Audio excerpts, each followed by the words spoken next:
How would I describe myself? Genius, billionaire, playboy from it. I definitely feel stressed. Yeah, it's like it's been incredibly difficult and painful the last several months. Painful? Absolutely, of course. Yeah. Yeah, I mean, I'm sleeping on the factory floor, not because I think that's like a fun place to sleep. You know, terrible. Sleeping on the factory floor why are you doing that? Because I don't have time to go home and shower. I sleep on the couch over there. So you're just laying here on the couch? Yeah. It's that simple? Yes. I don't believe like people should be experiencing hardship while the CEO is like off on vacation. The truth is stranger than fiction. Okay, this is why it's important, and even if the odds are that it won't succeed, it's worth trying to do it. Then I think you can create a great company. If you see the difference between a startup that is successful and one that is not, and it's because the successful one, they both made mistakes, but the successful one recognized the mistakes, fixed them very quickly, and the unsuccessful one tries to deny that the mistakes exist. You know, extremely smart people are sometimes quite arrogant because they believe in what they believe in, right? And so when they face criticism, it's less likely to admit, you know, they can make mistakes. Was that in your case? I learned it when I was studying physics. You know, in physics, you're taught to always question yourself. You're taught to always assume that you're wrong, not assume that you're right, and you have to prove yourself not wrong. And so I think that physics framework is really where I learned it, and it's very effective for learning counterintuitive things that aren't obvious. So you are very famous in saying that failure is actually an option, and if you're not failing, that means you're not innovative enough. Yeah, I mean, it's not like I like failure. I mean, who likes failure? It's terrible. But if you only do things that are certain to succeed, then you're only going to be doing very obvious things. When you're building something new, there's going to be mistakes. And it's important to recognize those mistakes, acknowledge them, and take corrective action. And the success of a company is very much more about how quick are you to fix the mistakes, not will you make mistakes. Or admit the mistakes. Yeah, absolutely. Yeah.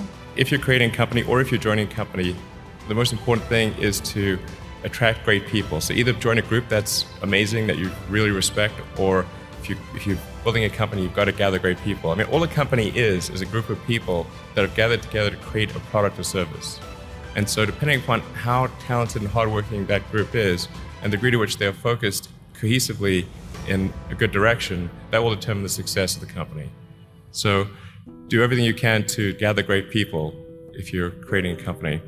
Then I'd say focus on signal over noise. A lot of companies get confused. They spend money on things that don't actually make the product better. So, for example, at Tesla, we've never spent any money on advertising. We put all of the money into R&D and manufacturing and design to try to make the car as good as possible. And I think that's the way to go. So for any given company, just keep thinking about, are these efforts that people are expending, are they resulting in a better product or service? And if they're not, stop those efforts. And then the final thing is, don't just follow the trend. You may have heard me say that it's good to think in terms of the physics approach of first principles, which is, rather than reasoning by analogy, you boil things down to the most fundamental truths you can imagine, and you reason up from there.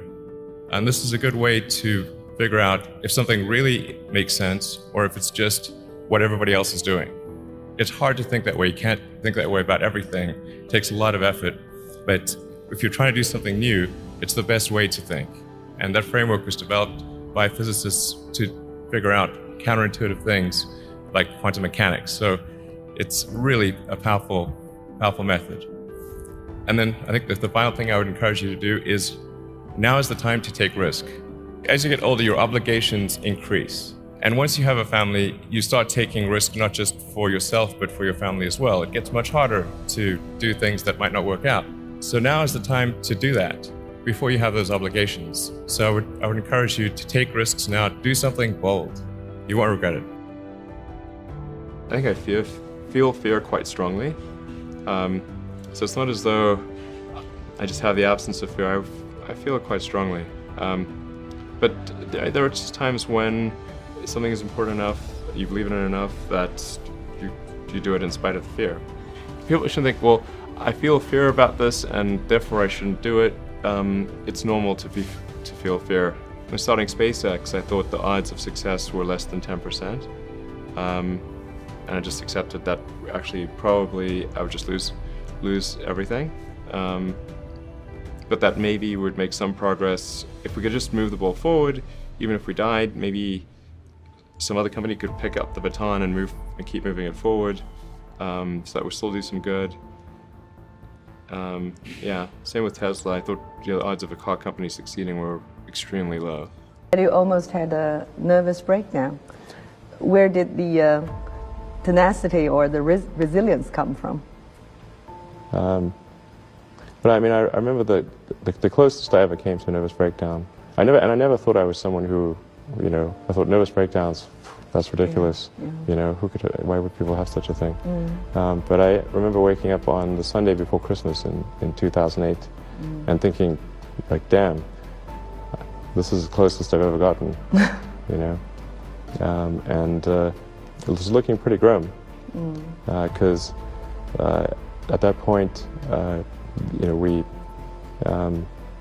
even though the fourth launch of SpaceX had succeeded, we were still running out of money, because we had three failures and only one success. Yeah. Still not enough.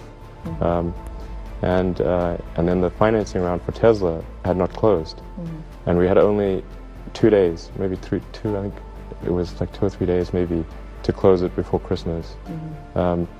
So I was like, man, this could be a really bad end of the year. Maybe both companies will fail. Did you cry? Screams? No, I wasn't. No, I didn't cry. Smash your apartment? No. No. My sleep was difficult. Not to think critically enough. I mean, critical thinking is a skill in short supply, where people take too many things they assume too many things to be true without sufficient basis in that belief. So it's very important that people closely analyze what is supposed to be true and try to build up, try to say, let's analyze things from first principles, not by analogy or not by convention. If you assume things are true by convention, which is actually what most people do, then it's difficult to gain insight into how things can be bettered. So, you know, in any argument or any sort of train of thinking, you want to make sure that the underlying premises are valid and applicable, and then in reaching a conclusion, that the conclusion you're reaching is necessarily driven by the underlying premises and the interconnection between those premises. That may seem like a really simple thing to say, but most people don't do that. So it's really the foundation of rational thought. I think also people tend to overweight risk on a personal level. It's one thing if you've got, you know, a mortgage to pay and kids to support, and that if you were to deviate from your job, that, well, how are you going to feed your family and pay the rent? Okay, that's understandable. But let's say you're young and you're just coming out of college or coming out of high school or whatever. What do you risk? You know, you're not going to starve. I mean, it's really, certainly not in any kind of modern economy. It's so easy to earn enough money just to live somewhere and eat good.